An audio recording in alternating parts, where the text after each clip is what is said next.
หอมเนาะใส่หอมข้าวเดียวนี่ไก่สิฮอดแล้วน้อย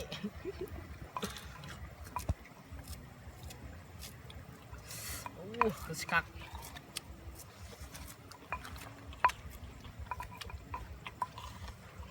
หอมใบเลื่อยเนาะมันเป็นแปรๆเนี่ยหอมแป้งเนี่ยโอ้ย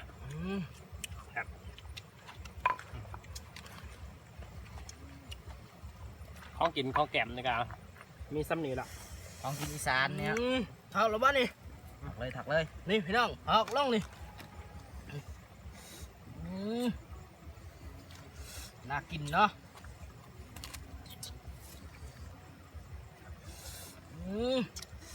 พี่น้อง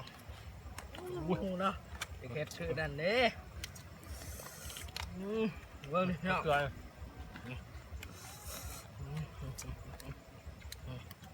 นี่คนเหยาะมึงนี่ กำลังดีนี่ปั้นข้าวเหนียวนี่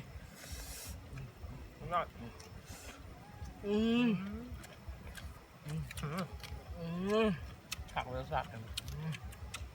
เอาขนาดพี่น้องแข็งแดดเล็กจังน้อยพี่น้องรสชาติมันแซ่บนี่ข้าวเหนียวเนี่ยโอ้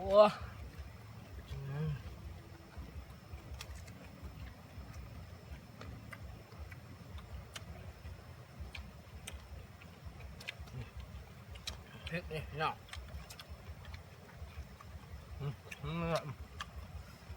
อันนี้เนี่ยจำเลยนะพี่น้องฮะยกแก้มพี่น้องยกแก้มฮักแบบนี้นะพี่น้องโอ้ใส่รสนี่นี่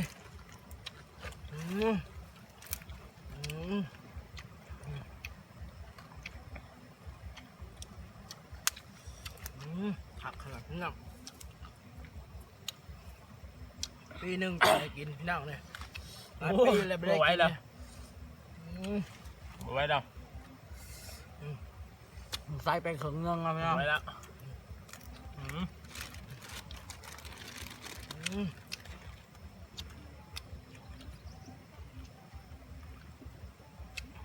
แสบขนาดแล้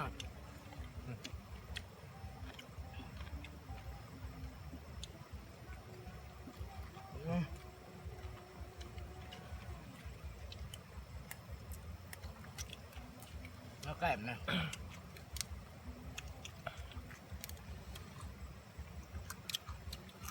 ไม่ไหวแล้ว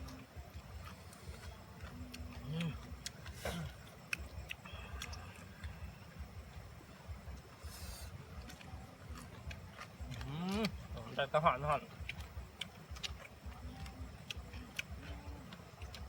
แสบฮะแดดก็ฮ้อนห้องก็ฮ้อนเนาะ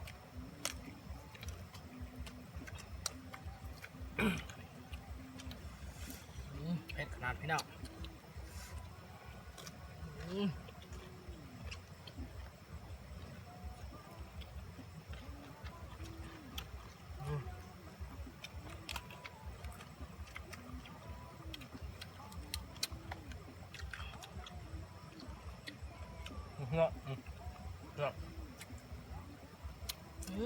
นกเผ็ดแห้งเนาะ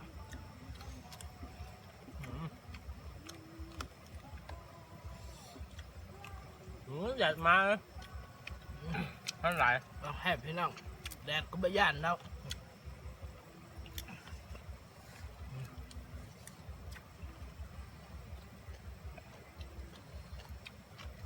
พี่น้อง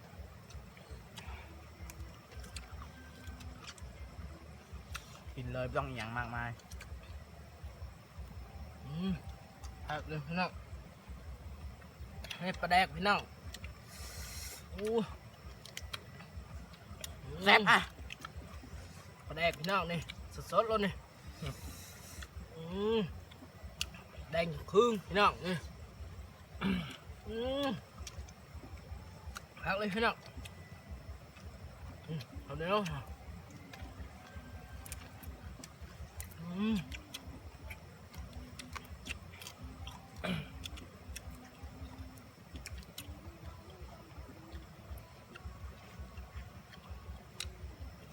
โอ้เผ็ดไป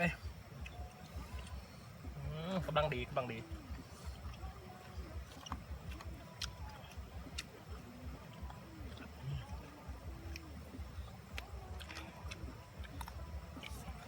หวานพี่น้องมะเขือเนี่ยเกลือหวานกวนน้ำตาลนี่เด้อพี่น้อง ผมไม่ได้กินจังอันเลย มา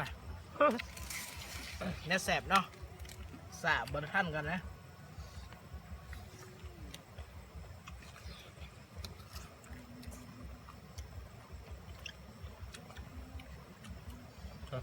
มันเบิดเนี่ย ตอนนี้คือเพชรแห้งพี่น้องบ่อยละ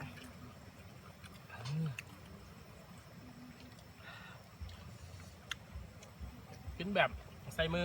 เขาทดขออภัยเด้อแบบหรือว่าหมาเนี่ยหรือว่าหมาบ่วง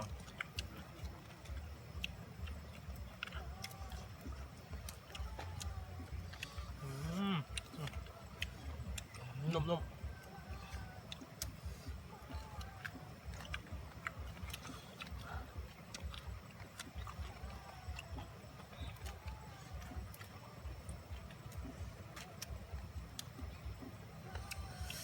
เผ็ดพี่น้องบรรดาเซตคักๆพี่น้องเอ้ยข้าวเนี่ยจังหน่อยพี่น้อง ๆแบบอยากเข่าเนี่ย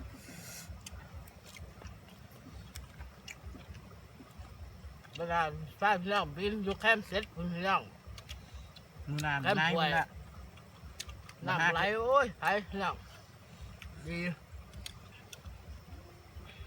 นี่แคมป์น้องเลย ว่างๆจะไป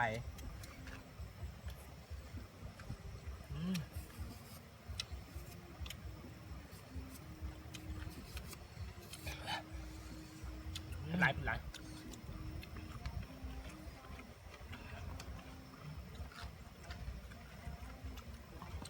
เขาเต็บดิบเอียงแซ่บแห้งพี่น้องแซ่บแห้ง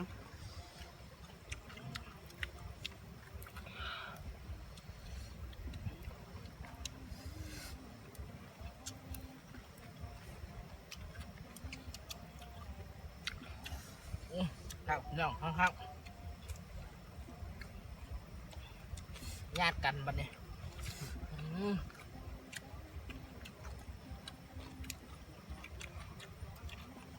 สุดท้ายพี่น้องเนี่ย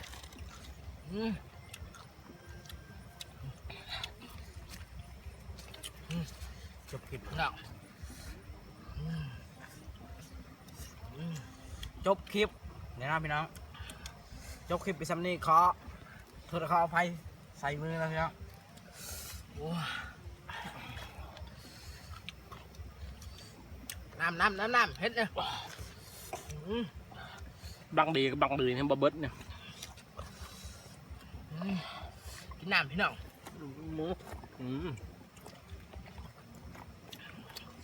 เฮ็ดนะ เผ็ดหลายเผ็ดหลาย